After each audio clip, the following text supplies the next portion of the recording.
craziest bastards I've ever met in my life. I love everyone. What's going on, you crazy bastards? You're back here with Rob Kimball from sonsofwrestling.com for a TNA Destination X review.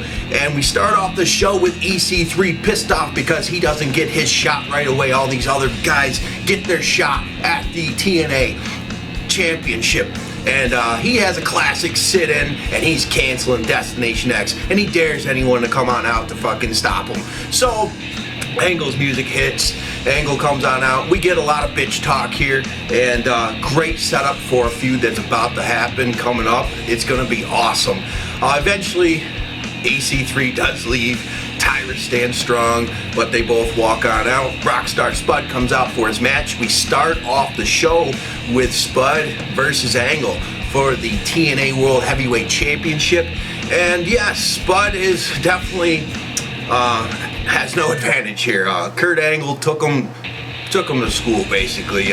In the end, though, Rockstar Spud has a comeback moment, and the just kick ass. He showed a lot of heart, a lot of determination, but was not enough, and he has, Kurt Angle just way too much for him. So good match, and he had to tap out.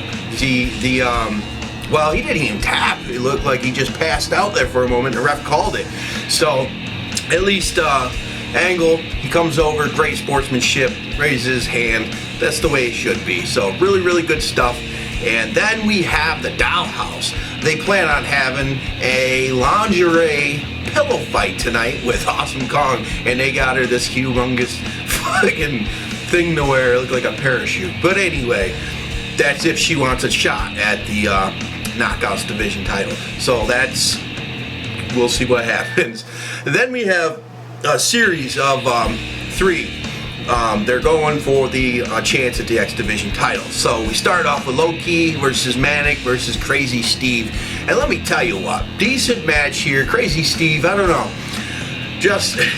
I don't know, man. Without the menagerie, his whole gimmick is just like shot now. I have no idea what they're doing with it. But tell you what, Low Key and Manic, they rocked it, and Low Key, the Warrior's Way finish to Manic, holy shit, that was a monster, and he moves on, picking up the victory here. And then next up, we have another series out of the three. You have Tigre Uno, DJ Z, and Mandrews. Again, all these guys are really good. I was really shocked to see DJ Z is got the crowd into it. He's definitely was the favorite to win here, but Tigre Uno with a 450 corkscrew, what the fuck, that was amazing. Looks like he killed Mandrews though, like landed on his head, but picks up the win and he advances. I just could not believe that. Then you got Jesse Goddard's out to destroy DJ Z. So now Jesse Goddard's is playing a great heel here, and DJ Z is just turning babyface, and he's great in the ring. So we'll see how this ordeal goes. I cannot wait to see more Jesse. Fuck, guy's a monster, and good stuff. Some backstage antics of Grado, funny shit, trying parkour. He needs to lose weight. He's trying to cut weight. He's got this big fucking garbage bag on. He's trying to sweat it out. And then he also asked Tigre Uno for some tips to try to lose some weight.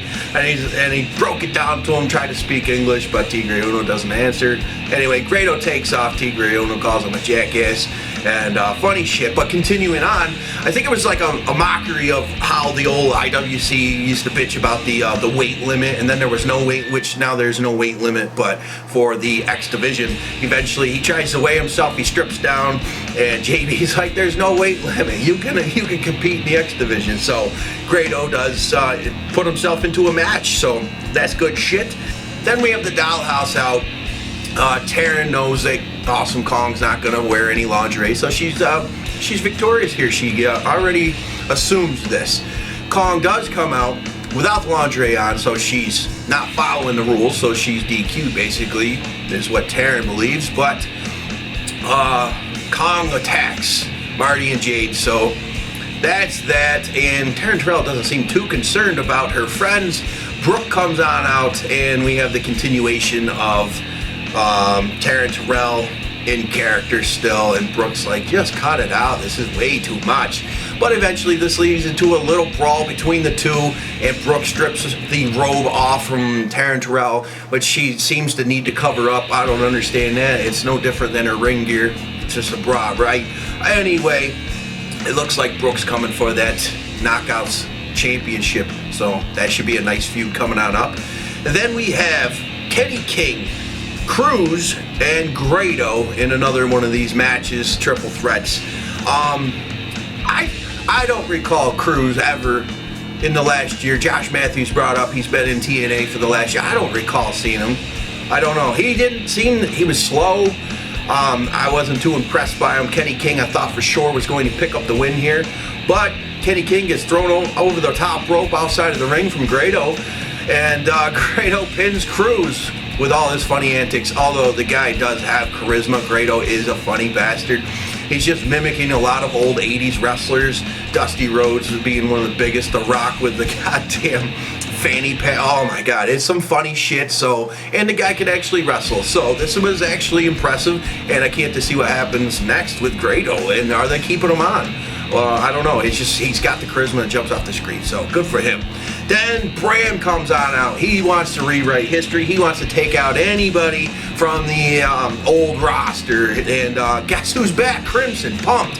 I love both these guys. Bram is badass. Crimson is badass himself. And we have pretty much Crimson kicking ass on Bram, which I didn't like to see that, but Bram does come back, bites Crimson's hand, and he ends up nailing this finisher and taking Crimson out. No shit. Bram backing it up, which I enjoyed, but yeah, he's playing the heel, so he got his ass kicked there for a little while in the beginning, and it was nice to see Crimson back in the ring kicking ass. So this was a win-win for TNA fans, and I hope Crimson is back to stay. Crimson was awesome. I just think they fucked up big time with him. They had him going on for that streak that he had, and then all of a sudden, boom, he loses, and then he was getting his ass kicked. I don't know what the hell they did. Somebody came in and fucked it up. I guess you could probably blame Russo. Why not? Everyone else does. Then, holy shit, match of the fucking year, maybe? Wow, Kurt Angle, Aries for the TNA World Heavyweight Championship. Angle, second match of the night, defending the strap. And let me tell you what, both men kick ass, and Aries, had me on the edge of my seat. Yes, because I'm a huge Aries fan, and wanting Aries as champion, hell yeah, that's what I wanted. Came close to get, it seemed like it was gonna happen. Holy shit, he brought it all to Kurt Angle, but Kurt Angle gets out of it all and finally locks in a monster ankle lock there, and Aries had to tap, but for a greater feud down the road, something new, EC3 comes out and knocks Kurt Angle out, grabs the belt, holds it high. Now this is the reason why Aries didn't win tonight, and that is totally fine with me, because EC3, a nice bright star. Definitely, it's going to be nice if he does win. Even if he doesn't, just continuing to go after that championship belt will be awesome. New stars, new faces, and some badass wrestling. I can't wait for that match. Kurt Angle versus EC3 for the championship, hell yeah, and my money's on EC3. So what do you guys think? How did you what was your shit like? Seriously, Aries Angle, fucking sick, awesome. And where does Aries go next? Well, the tag division, and the Dirty Heels are going to have a nice little run here. Oh, maybe they will get the straps. I think it would be badass. So I like the Wolves too. No, don't get me wrong there, but I don't know, guys, comment down here, where do you want to see TNA go? They're firing on all cylinders as usual the past year, so it's good shit, it's awesome. Go to sonsofwrestling.com, get yourself some cool ass t-shirts, and hey, hit the thumbs up. Catch you next time. Peace.